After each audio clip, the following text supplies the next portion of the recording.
nga wala man tayo lingaw karon, mag voice over ta. So kay natulog naman ang isa, kung sa buhaton magtimpla tadaan og gatas bago manghinlo. So mo ni siya, mga kainahan, relief ba mo makalihok ra ta diri sa balay og matulog na ning ato ang toddler. So muna dali-dali ta og hinlo sa balay. Pero bago pa natimplahan sa nato siya og gatas kay para inig mo hilak, diretso nahatag sa iyahan, walay daghang istorya. So proceed ta sa likod. Nagbrush ko sa mga tsinelas ani pero giuna na ko ning mga bag ug kaning kuan sa kong anak isa. Ato along ni siyang i-timer kay murag taas-taas ra kaayo ni siya nga video kay hinlo man ang ato ang ni tandem. Char, kalitok pag tandem ang person.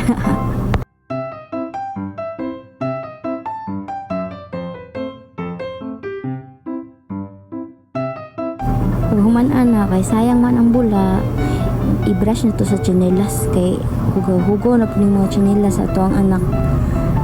Taga-adlaw suuton, mapay pag-brush, suuton na po kay limpyo naman. Kasi relate anak sa mga anak ninyo. Pero sige lang, anak man jud na. Brasan man jud na permente kay para mahindo. Laman po, di daangay suuton. So diri na punta sa manghinlo na po tagkuan balay sa iro kay murag duha na ni kasi manaway hinlo kay lagan kaayo ang amo.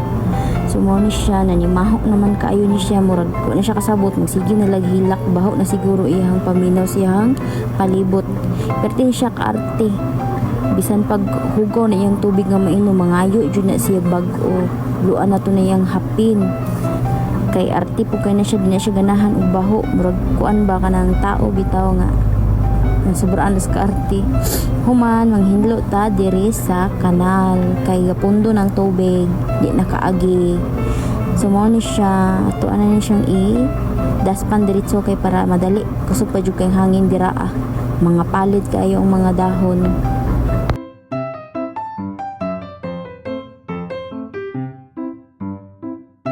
Pag human sa kanal, proceed na punta diri sa kilid kay murag sagbot na jud siya kay wala lagi kuan laagan lagi ang kanang ang nagkuan diri tighinlo. So murag baga na jud pud kaayo og sagbot kay ang dahon sa nangka daghan kay nangalaya.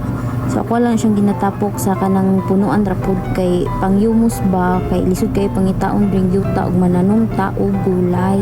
Maura to ay daghang salamat.